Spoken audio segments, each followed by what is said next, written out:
Dear student, कल वाले video में हमने साइंस का लेसन नंबर 8 मोशन स्टार्ट किया था। उसमें हमने देखा था कि कुछ वस्तुएं जो होती हैं वो आपकी विरामावस्था में होती हैं, कुछ वस्तुएं जो होती हैं वो आपकी गति अवस्था में होती हैं। उसमें फिर हमने निर्देश बिंदु के बारे में पढ़ा था कि किसी भी वस्तु की स्थिति को सही मापने के लिए हमें एक निर्देश बिंदु की ज़रूरत होती है।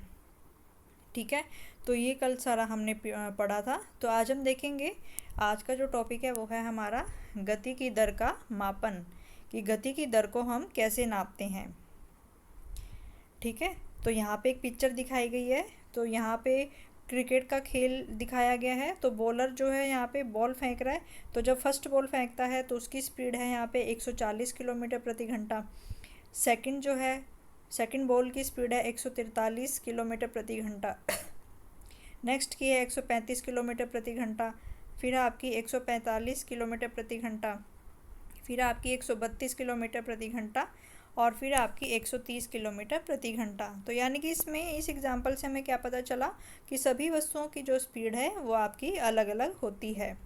ठीक है, यानी कि स्पीड जो है वो आपकी सेम भी हो सकती है और नहीं भी हो सकती है। ऐसे एक और एग्जाम्पल यहाँ पे दिखाया गया है। तो यहाँ पे बताया गया है निर्धारित चाल, यानी कि अगर कोई भी रोड पे आपकी कोई भी कार चल रही है तो उसकी जो स्पीड यहाँ पे दिखाई गई है उसको यहाँ पे लिखा गया है 50 किलोमीटर प्रति घंटा। ठीक है, ऐसी ट्रक के लिए वो जो चाल है वो कितनी है, 40 किलोमीटर प्रति घंटा। तो इस तरीके से यहाँ पे अलग अलग जगह हम देखते हैं कि चाल को जो है मापा जाता है। तो चाल को जो है हम यहाँ पे नाप भी सकते हैं। ठीक है, तो यहाँ पे हम देखते हैं कि कुछ वस्तुएं जो हैं वो आपकी तेज़ चलती हैं, कुछ वस्तुएं आपकी धीमी चलती हैं। तो सभी वस्तुओं के चलने की दर जो है वो अलग अलग हो सकती है। यानी कि जैसे कि रेस लग रही है तो रेस में सारे बच्चे फर्स्ट नहीं आते, एक बच्चा फर्स्ट आता है, एक बच्चा सेकंड आता है। ठीक है, तो सभी बच्चे जो है अलग अलग टाइम पे अपनी रेस को कंप्लीट करते हैं। तो कुछ बच्चे, कौन सा बच्चा फर्स्ट आएगा, जो बच्चा सबसे तेज़ चलेगा, ठीक है, वो आपका फर्स्ट आएगा। ठीक है, तो स्पीड जो होती है वो आपकी अलग अलग भी हो सकती है और आपकी सेम भी हो सकती है। ठीक है, तो कुछ वस्तुएं आपकी तेज़ चलती हैं, कुछ वस्तुएं आपकी धीमी चलती हैं और कुछ वस्तुएं जो हैं समान दर से भी गति कर सकती हैं। ठीक है, तो वस्तु की गति की दर को नापने के लिए फिर हम यहाँ पे चाल का इस्तेमाल करेंगे। तो ये परिभाषा जो है ये आपको अपनी नोटबुक में नोट करनी है। तो चाल क्या होता है, किसी भी वस्तु के द्वारा इकाई समय में तय की गई दूरी को चाल कहा जाता है। ठीक है, किसी भी वस्तु के द्वारा इकाई समय में तय की गई दूरी को वस्तु की चाल कहा जाता है। तो ये चाल का फॉर्मूला आपको अच्छे से लर्न करना है। तो चाल का जो फॉर्मूला होता है ये सभी बच्चों को याद होना चाहिए, चाल बराबर दूरी बटे समय। तो ये फॉर्मूला सभी बच्चों को याद होना चाहिए, चाल बराबर दूरी बटे समय। ठीक है, तो फिर यहाँ पे तो चाल की परिभाषा क्या हो गई, किसी भी वस्तु के द्वारा इकाई समय में तय की गई दूरी को चाल कहते हैं। यानी कि कोई भी जो वस्तु है कितने समय में कितनी दूरी तय करती है उसको हम उसकी चाल कहते हैं। ठीक है, तो चाल को हम निकालते हैं दूरी बटे समय से, यानी कि उसने कितने समय में कितनी दूरी को तय किया है। इसके बाद फिर इसमें है चाल का मात्रक। तो जैसे सभी चीज़ों को नापने के लिए हमें उसका कोई ना कोई मात्रक चाहिए होता है। ठीक है, जैसे अगर आप लंबाई नाप रहे हो तो लंबाई को हम किस में नापते हैं, मीटर में नापते हैं। अगर मैं कहूँ अपना भार बताओ, उसको हम किस में लिखते हैं, किलोग्राम में लिखते हैं। ठीक है, और अगर हम कहूँ कि टाइम कितना हुआ है तो आप उसको किस में बताते हो, सेकंड में बताते हो। तो इस तरीके से सभी वस्तुओं को नापने का एक यूनिट होता है जिसको हम क्या कहते हैं, मात्रक भी कहते हैं। तो सभी वस्तुओं को नापने के लिए आपका एक मात्रक होता है। ठीक है, तो ऐसे ही अगर हम स्पीड हमने निकाली है, चाल हमने निकाली है, तो चाल को नापने के लिए भी कोई ना कोई मात्रक आपका होना चाहिए। तो अब हम इसमें चाल का मात्रक निकालेंगे। तो चाल का मात्रक जो है उसको हम उसके फॉर्मूले से ही निकालेंगे। तो सबसे पहले हम उसका फॉर्मूला लिख लेते हैं यहाँ पे। तो चाल का फॉर्मूला हमने लिखा, चाल बराबर दूरी बटे समय, चाल बराबर दूरी बटे समय। ठीक है, तो चाल का मात्रक निकालने के लिए सबसे पहले हम देखते हैं दूरी का मात्रक क्या है। तो दूरी का मात्रक हमें पता है, दूरी का मात्रक हम किससे लिखते हैं, मीटर से लिखते हैं। फिर यहाँ पे डिवाइडेड बाय का साइन है, इसके बाद फिर हम देखेंगे समय का मात्रक। तो समय का जो मात्रक होता है वो क्या होता है आपका सेकंड होता है। ठीक है, तो जो चाल का फॉर्मूला हो गया आपका दूरी बटे समय। तो जो दूरी का मात्रक है उसको हमने मीटर से लिखा और जो समय का मात्रक होता है उसको हमने सेकंड से लिखा। तो यहाँ से चाल का मात्रक क्या बन गया आपका मीटर प्रति सेकंड। ठीक है, तो यहाँ से जो चाल का मात्रक होगा उसको हम क्या लिखेंगे मीटर प्रति सेकंड। तो जो चाल का मात्रक होता है वो होता है आपका मीटर प्रति सेकंड। ठीक है, तो और इसको मीटर प्रति सेकंड में अगर हम इसको एस को ऊपर ले जाएं तो ये क्या बन जाएगा मीटर सेकंड इनवर्स। ठीक है, तो इसको हम लिखते हैं मीटर सेकंड इनवर्स। तो इसको हम इस तरीके से भी लिख सकते हैं और इस तरीके से भी इसको हम लिख सकते हैं। इसके बाद फिर दिया गया है कि चाल का जो अन्य मात्रक होता है वो क्या होता है आपका सेंटीमीटर प्रति सेकंड। तो इसको हम सेंटीमीटर प्रति सेकंड में भी लिख सकते हैं और किलोमीटर प्रति घंटा में भी हम लिख सकते हैं। ठीक है, तो यानी कि चाल को हमने इसका जो मेन होता है जो पहले हमने इसको लिखा मीटर प्रति सेकंड में। ठीक है, और फिर हम इसको लिख सकते हैं सेंटीमीटर प्रति सेकंड में और इसको हम लिख सकते हैं किलोमीटर प्रति घंटा। तो ये 3 मात्रक होते हैं। तो ये जो मात्रक होता है ये आपका एसआई मात्रक होता है, ये आपका सीजीएस मात्रक होता है। ठीक है, और ये आपका किलोमीटर प्रति घंटा होता है। ठीक है, तो ये भी आपका एसआई मात्रक में आप इसको चेंज कर सकते हो। तो ये मात्रक आपको बहुत ध्यान से याद रखना है। तो इसको हमने अपने आप से नहीं लिखा, इसको हमने फॉर्मूले से निकाला है कि जो स्पीड का मात्रक आएगा चाल का मात्रक आएगा वो आपका मीटर प्रति सेकंड आएगा। इसके बाद नेक्स्ट इम्पोर्टेंट पॉइंट है इसमें, वस्तु की गति को व्यक्त करने के लिए हमें केवल उसके परिमाण की आवश्यकता होती है। ठीक है, वस्तु की गति को निकालने के लिए हमें केवल उसके परिमाण की आवश्यकता होती है। जैसे पहली बाइक, अगर हम कहें कि पहली बाइक की स्पीड बताओ तो हम कहेंगे मान लो कि 50 किलोमीटर प्रति घंटा है। फिर आप कहो कि दूसरी बाइक की स्पीड कितनी है तो आप कहोगे भाई 40 किलोमीटर प्रति घंटा है। तो हमें केवल इसकी परिमाण यानी कि इसकी वैल्यू ही बताने की ज़रूरत है कि पहली बाइक की स्पीड 50 है दूसरी की 40 है। तो इसमें हमें डायरेक्शन नहीं बतानी पड़ती, इसमें हमें केवल उसकी वैल्यू ही बतानी पड़ती है। तो इसको हम क्या कहते हैं कि वस्तु की चाल के लिए हमें सिर्फ उसके परिमाण की आवश्यकता होती है, इसमें हमें दिशा की आवश्यकता नहीं होती। ठीक है, फिर इसमें नेक्स्ट इम्पोर्टेंट पॉइंट आपका क्या दिया हुआ है कि अधिकतर वस्तुओं की गति जो होती है वो आपकी असमान हो सकती है। अधिकतर अवस्थाओं में वस्तुएं में जो हैं वो असमान गति में होती हैं, यानी कि बहुत सारी वस्तुओं की स्पीड जो है सबकी अलग अलग हो सकती है। जैसे कि मान लो पहली 40 किलोमीटर प्रति घंटे से चल रही है, दूसरी 50 किलोमीटर प्रति घंटे से चल रही है, फिर वो 60 किलोमीटर प्रति घंटे की स्पीड से चल रही है। ठीक है, तो जब वस्तु असमान दर से गति करती है, ठीक है, तो उसके लिए फिर हम कौन सा फॉर्मूला इस्तेमाल करते हैं, औसत चाल का फॉर्मूला। औसत चाल को हम क्या कहते हैं, एवरेज स्पीड भी कहते हैं। औसत चाल जो होता है वो आपका एवरेज स्पीड भी हम इसको कहते हैं। तो अब हम देखेंगे औसत चाल का फॉर्मूला क्या होगा। तो औसत चाल बराबर तय की गई कुल दूरी बटे तय किया गया कुल समय। तो औसत चाल आपकी किसके बराबर होती है, तय की गई कुल दूरी बटे तय किया गया कुल समय। तो इसको हम निकालते हैं, जब भी हमें औसत चाल निकालनी होती है तो इसको हम कैसे लिखते हैं, कुल दूरी बटे कुल समय। यानी कि अगर वस्तु चल रही है आपकी अलग अलग स्पीड पे चल रही है, ठीक है, तो उसने कितनी टोटल दूरी कितनी तय की है और उसने टोटल कितना टाइम लिया है। तो अगर हम दोनों को डिवाइड कर दें, दोनों को भाग कर दें तो हमें क्या मिल जाएगी, उसकी औसत चाल मिल जाएगी। ठीक है, तो ये औसत चाल का फॉर्मूला आप सभी को याद करना है। इसके बाद हम इसको फिर इसमें बताया गया है कि यदि कोई भी वस्तु आपकी s दूरी को तय करती है t समय में, कितनी दूरी हो गई आपकी, s दूरी हो गई और समय कितना हो गया आपका, t समय हो गया। तो यहाँ से v की वैल्यू क्या निकलेगी, आपकी जो औसत चाल है वो किसके बराबर आएगा, s/t। s का मतलब है डिस्टेंस यानी कि दूरी और t का मतलब है टाइम। तो s का मतलब होता है आपका डिस्टेंस, जिसको हम टाइम भी कहते हैं, दूरी भी कहते हैं, और t का मतलब होता है आपका टाइम। तो ये फॉर्मूला हो गया आपका v is equal to s by t। s हो गया उसने कितनी दूरी तय की है और t हो गया उसने कितना समय लिया है। ठीक है, तो यहाँ से हम निकाल सकते हैं। फिर आइए इसे एक उदाहरण के द्वारा समझें। तो यहाँ पे दिया गया है कि एक कार जो है वो 2 घंटे में 100 किलोमीटर की दूरी तय करती है। 2 घंटे में 100 किलोमीटर की दूरी, तो हमें इसकी चाल निकालनी है। ठीक है, हमें इसकी औसत चाल निकालनी है। तो औसत चाल के लिए हमारा फॉर्मूला क्या है? कुल दूरी बटे कुल समय। दूरी बटे समय, तो दूरी कितनी है यहाँ पे? 100 किलोमीटर, तो ये आ गया आपका 100। और समय कितना है? 2 घंटे। ठीक है, तो ये आंसर कितना आएगा आपका? 50 किलोमीटर प्रति घंटा। तो इसकी जो स्पीड आएगी, इसकी जो चाल आएगी वो कितनी आएगी आपकी? 50 किलोमीटर प्रति घंटा। ठीक है, तो ये इसका आंसर आएगा।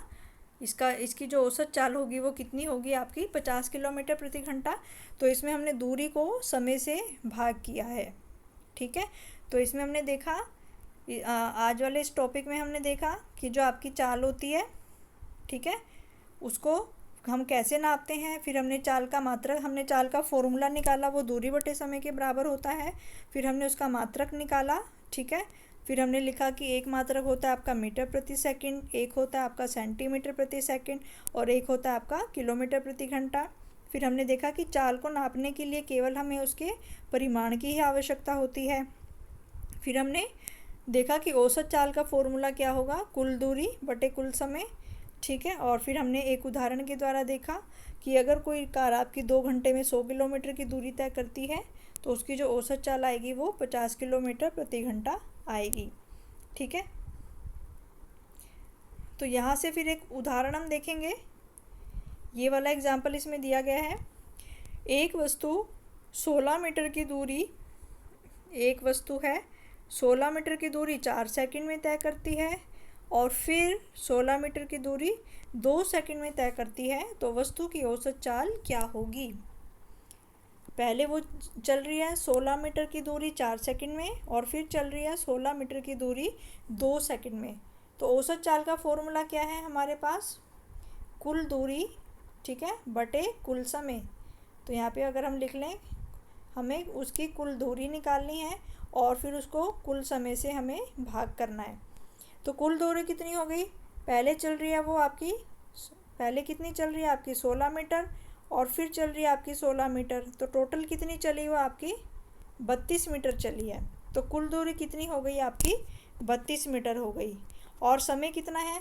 पहला समय है आपका 4 सेकंड और दूसरा समय है आपका 2 सेकंड, तो टोटल कितना हो गया? 4 + 2 = 6 सेकंड। ठीक है, तो अब हमें दोनों को भाग करना है। तो हमें इसको निकालने के लिए, तो टोटल दूरी आई आपकी 32 और टोटल समय आया आपका 6। ठीक है, तो यहाँ से हमारा आंसर निकल आएगा। ठीक है, तो इसको सोल्व करके जो आंसर आएगा वो हमारा किस में आएगा? मीटर प्रति सेकंड में। तो अब हम देख लेते हैं, इसको ऐसे ही सोल्व किया हुआ है। ठीक है, तो यहाँ से हमने देखा कि जो वस्तु ने कुल दूरी तय की है, पहले में उसने 16 मीटर तय की, फिर दोबारा 16 मीटर तय की, यानी कि उसने कुल दूरी जो तय की है वो 32 मीटर की तय की है। फिर हम निकालेंगे उसने कुल कितना समय लिया है। पहले उसने 4 सेकंड का समय लिया, फिर उसने 2 सेकंड का समय लिया, तो टोटल हो गया आपका 6 सेकंड। ठीक है, और औसत चाल का फॉर्मूला हमें पता है वो किसके बराबर होता है? कुल दूरी बटे कुल समय। तो कुल दूरी हो गई हमारी 32 और कुल समय हो गया हमारा 6, तो दोनों को डिवाइड करके आंसर कितना आएगा हमारा? 5.33 मीटर प्रति सेकंड।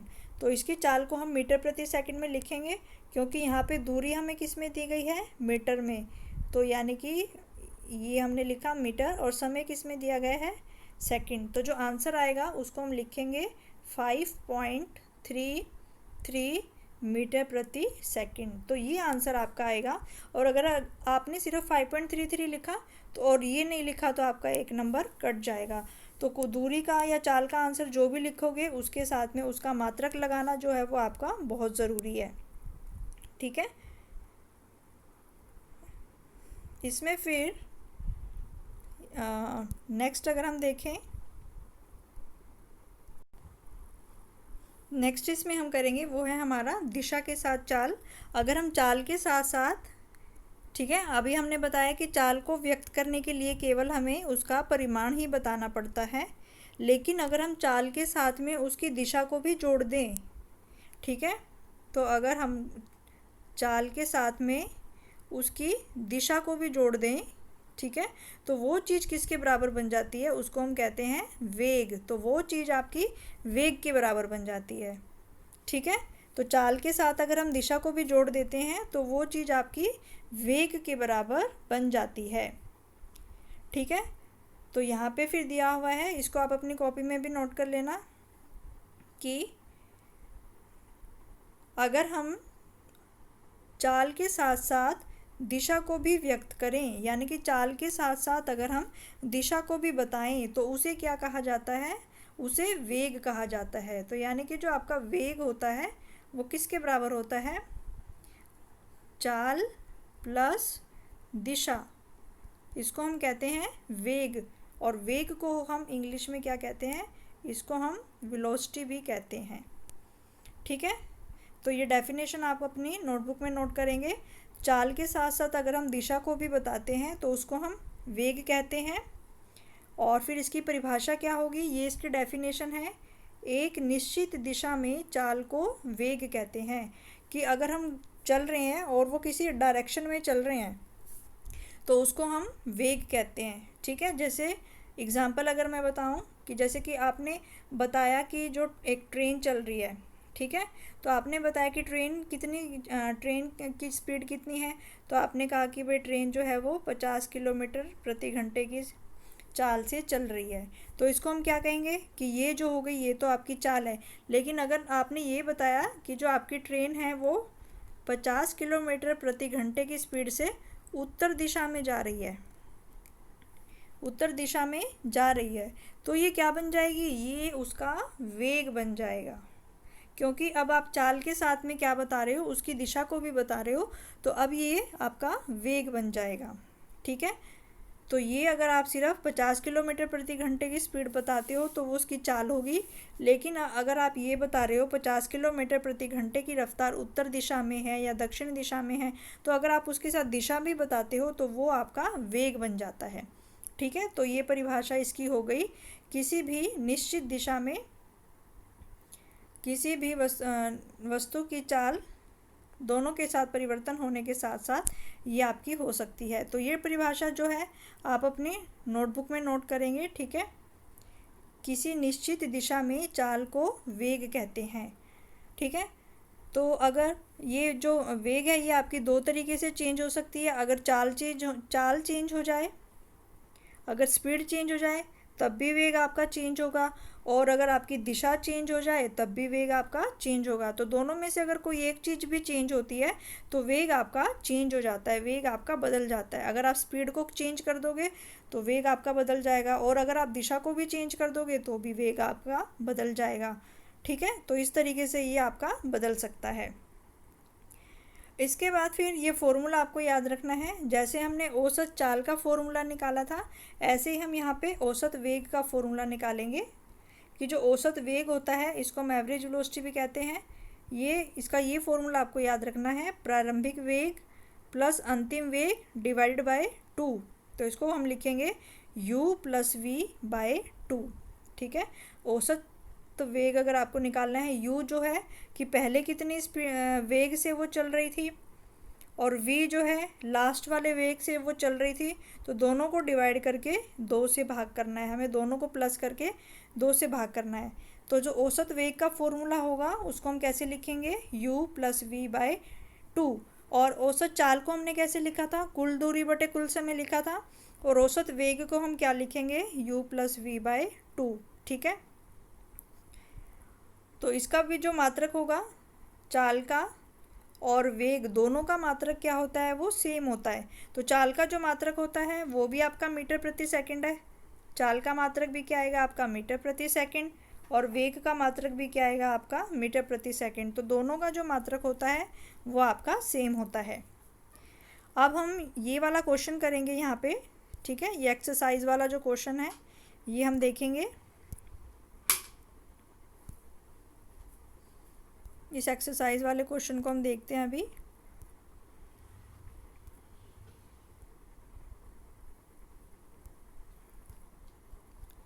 यहाँ पे ये वाला क्वेश्चन है आपका, ठीक है। तो पहला क्वेश्चन है आपका, चाल और वेग में अंतर बताइए।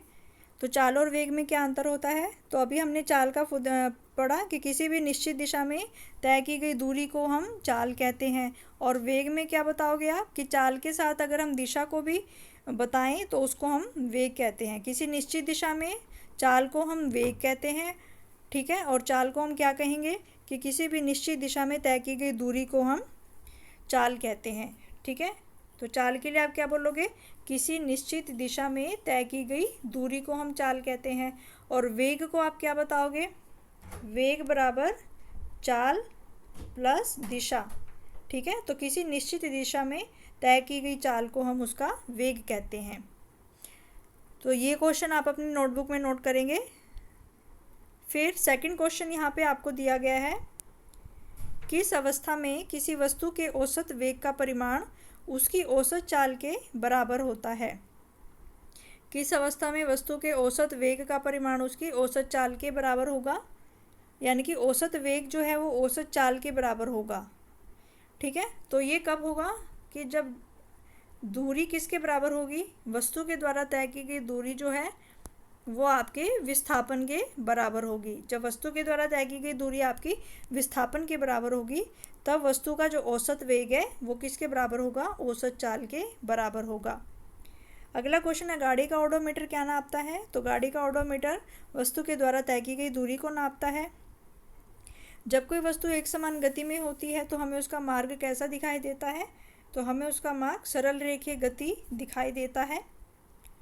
क्वेश्चन नंबर 5 है आपका, एक प्रयोग के दौरान अंतरिक्ष यान से एक सिग्नल को पृथ्वी तक पहुंचने में 5 मिनट का समय लगता है और प्रकाश की चाल आपको कितनी दी गई है और आपको अंतरिक्ष यान की क्या निकालनी है? दूरी निकालनी है।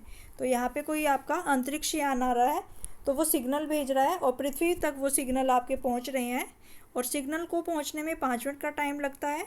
और जो सिग्नल की स्पीड है वो हमें दी गई है, चाल हमें दी गई है और हमें अंतरिक्ष यान की दूरी जो है वो निकालनी है। तो इसमें हम कौन सा फॉर्मूला लगाएंगे?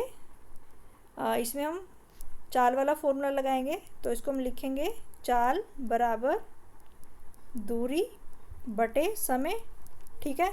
तो यहाँ पे हमें दूरी की वैल्यू निकालनी है। तो दूरी किसके बराबर हो जाएगी? दूरी बराबर चाल गुना समय। दूरी बराबर चाल गुना समय। तो चाल हमें कितनी दी गई है? यहाँ पे सिग्नल की जो चाल है वो हमें दी गई है 3 गुना 10 की शक्ति 8 और समय कितना दिया गया है? 5 मिनट। तो 5 मिनट को फिर हम सेकंड में चेंज करेंगे, इसलिए हम इसको 60 के साथ में मल्टीप्लाई करेंगे। तो इन सब को सोल्व करके जो आंसर आएगा तो वो किसके बराबर होगा? वो अंतरिक्ष यान की दूरी के बराबर होगा, ठीक है। तो इसको ध्यान से देखो, हमने चाल के लिए दूरी बटे समय का फॉर्मूला लगाया है। तो दूरी जो होगी वो आपकी चाल गुना समय के बराबर होगी। तो चाल है हमारे पास 3 गुना 10 की शक्ति 8 और समय हमारे पास 5 मिनट था, उसको सेकंड में चेंज करने के लिए हमने 60 से मल्टीप्लाई किया और इसको सोल्व करके जो आंसर आएगा वो अंतरिक्ष यान की दूरी के बराबर होगा।